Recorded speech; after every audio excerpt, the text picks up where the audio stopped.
Hello, my name is Stephanie Dow, and I'm here today with my colleagues Baruch Demise, Clarence Caldwell, Dylan Condon, and Neil Keith. We are currently doctoral students at Pepperdine University, and we are studying organizational leadership. We would like to begin by thanking the staff, faculty, and distinguished scholars of the Association for the Study of Cuban Economy for this opportunity. Thank you for that introduction, Steph.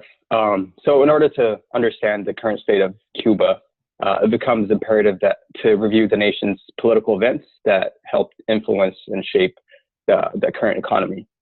As most can attest, Cuba is known for its communist political system that has been in place since the 1950s.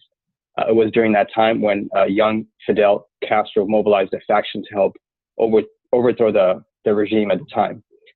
Gradually, the nation morphed into a single system political party that was based on Marxist and Leninist ideologies of centralist economic planning, wherein the resources are allocated within government-owned entities. In addition, the press was heavily sanctioned and regulated to ensure that dissidents were kept at bay. Such association eventually led to form strong ties with the Soviet Union at the time, but also led to some unsavory confrontations with countries such as the United States. That the latter, in fact, had covert operations to overthrow Fidel Castro's regime and ultimately imposed a trade embargo to weaken and cripple its economy. For instance, the U.S. government backed and sponsored a Cuban invasion known as the Bay of Pigs in 1961, and an invasion that was principally orchestrated by Cuban exiles. And it wasn't until late 2014, under the Obama administration, that the U.S. government announced that it was going to gradually restore its diplomatic relations with Cuba and eventually remove the imposed embargo. Although the government had made significant advancements in education and healthcare, many facets of the economy remain very unfavorable conditions. To that end, we are advising that Cuba adopt the same economic system that China has been adopting and using, and has flourished doing so. In addition to that, we've seen formidable strides economically. Also, we are also hoping that Cuba advances its recalibration and gradual restoration of diplomatic ties with the U.S. in order to help them alleviate some of the international relations that they had. With that, I will pass it on to Steph to go over education. Thank you so much, Baruch. So Cuba was highly recognized and praised for their successful achievement during the United Nations Millennium Development Goals. The second goal of the Millennium Development Goals was to achieve universal primary education with a target that ensured by the year 2015, children everywhere would be able to complete a full course of primary schooling. This goal stemmed from the belief that primary education is a basic human right, both transformative and empowering. Beyond this intrinsic importance, it is also indispensable for the enjoyment of other human rights. This is according to the United Nations. In the end, according to the Overseas Development Institute, Cuba ranked in the top 20 countries for relative progress. Cuba even accomplished this goal before the 15-year timeframe that expired in the year 2015. Even more amazing is the fact that Cuba has not received financial assistance from the World Bank or the International Monetary Fund, unlike many other developing nations. It can be determined that Cuba's passionate and collective effort for education stemmed long before the development of the MDGs ever came into existence. The year 1961 was the year of education in Cuba, according to Fidel Castro. He set the stage for Cuba's literacy campaign that lasted a year, nearly 6 decades ago, when he declared to the United Nations, "In the next year, our people plan to wage a great battle against illiteracy with the ambitious goal of teaching every last illiterate person to read and write." To this end, organizations of teachers, students, workers, that is, the people as a whole, are preparing themselves for an intense campaign. And Cuba will be the first country in America. At the end of a few months, they will be able to say that it does not have a single illiterate person. As a result of this campaign, over 700,000 Cubans, or 23% of the illiterate population, became literate.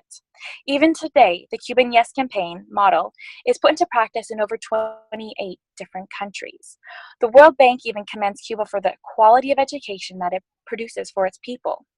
In a report that was conducted by the World Bank, Cuba is praised for its outstanding work when it comes to attendance, adult literacy, female representation in classrooms, and pedagogical quality.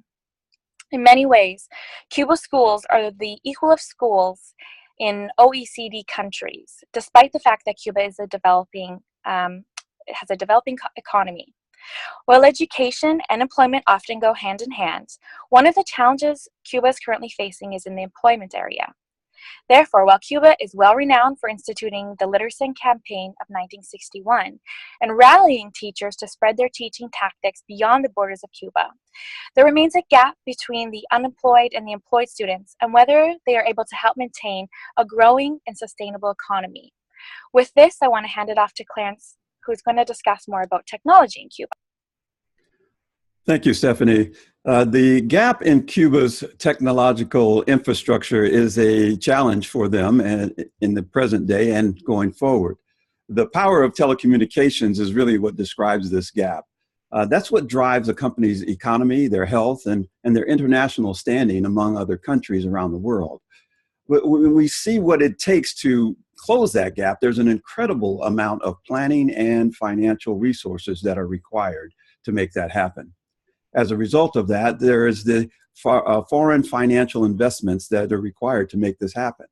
In fact, the computer and technology revolution of the 1980s and 1990s exacerbate the technology challenge for Cuba when Cuba's strongest ally, the Soviet Union, collapsed in 1991. Now, Cuba was left without a true financial surrogate at that time, and the growth of their economy with technology being a big part of that potential growth began to wane. Now, Cuba's noticeable issue of limited access for their citizens to international calling drives a big part of that. However, in the mid-90s, the United States began considering an open-door approach with Cuba to help them with their economy and their infrastructure. But things stalled a bit during the U.S. presidential elections of 1996 when Bill Clinton refused to address this issue while he was campaigning for the presidency. Now, beyond the United States' potential investment in the late 20th century, there is a desire and a push to receive other foreign direct investments, FDI, for the growth of their digital connectivity in the country. And this desire was also met with a level of control that created a problem for Cuba. And the Cuban issue of control, where Cuba has made a conscious effort to control the proliferation of the telecommunications infrastructure and the use within its country. This has been a problem for them because in doing so, they have cut off a major part of their economic growth engine. Even with the financial support of this FDI, the direct financial help from foreign investments, they have this continued challenge of control. In fact, one example of that is that only 60,000 Cubans out of the population of 11 million have been granted email accounts. And only 1/3 to 1/2 of these can send messages internationally. Now, things have eased up a bit when the Obama administration had an attempt to normalize the relationships with Cuba. But as we know recently, the United States government has pulled back on that relationship building. And so that has put more stress and strain on the Cuban infrastructure and their economy.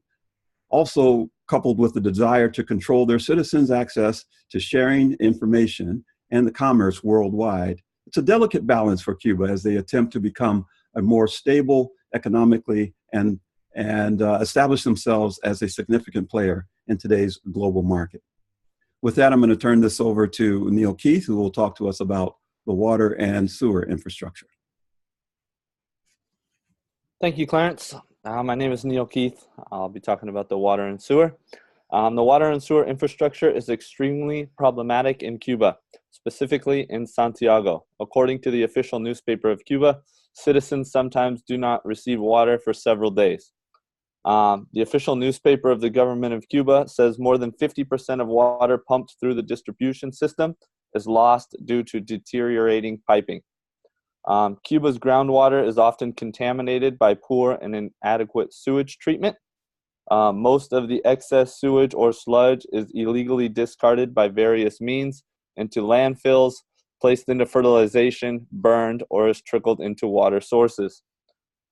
Cuba has made thousands of dollars and thousands of repairs per month, yet the efforts are ineffective because often once a repair has been made, a leak appears just several feet down the line.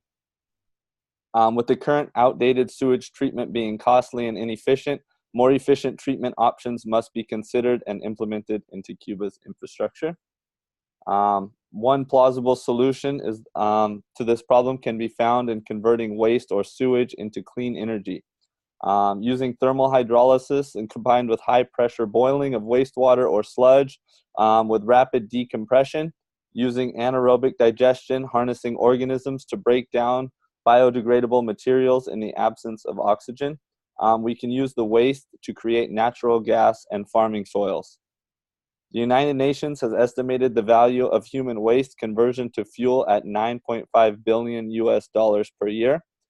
Converting the sewage into energy starts by thermal hydrolysis and ends in dollars. Since the gas prices in Cuba range from $3.50 to $5 a gallon, creating natural gas can help subsidize some of the costs for infrastructural improvements. With 70 to 80% of food coming from imports, the abundance of soil can help the agriculture and farming infrastructure of Cuba. As seen in China, success doesn't emerge overnight or out of nowhere. And a Chinese delegation visited Blue Plains in Washington, D.C. in the United States to tour the world's largest advanced water plant. The tour showed large-scale sludge treatment was not only technically plausible, but made economic sense. The delegation's new understanding helped Beijing make faster improvement decisions and accelerated construction of these plants and allowed them to invest around the world. So from our perspective, this is somewhere where we think Cuba should begin to look for infrastructural expansion in the water and sewage industry. From there, I would like to pass it on to my colleague Dylan on transportation in Cuba. Hello, hello. I'm Dylan Condon. I'll be talking about transportation and infrastructure. Cuba's infrastructure is in dire condition. Close to $2 billion is needed to upgrade the most serious gaps around the country. Havana is revamping its transportation system at the cost of $1 billion with the help of China and Latin American investors. Hitchhiking is so common that the government inspectors help stop state cars and trucks with extra space, a practice that, according to the Communist Party newspaper, Grenma, results in 68 million free rides a year. While the general population views hitchhiking as relatively safe, the fact that so many people are doing it calls for a vast improvement for the public transportation system. Cuba hopes to fix its transportation problem with the help of China's transportation technology.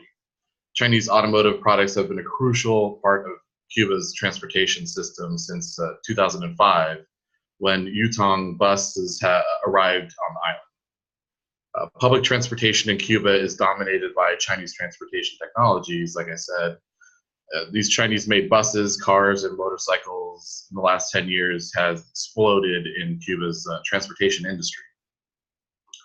In the summer of 2013, the Cuban government began introducing bicycles as a way to help reduce the public transportation problem.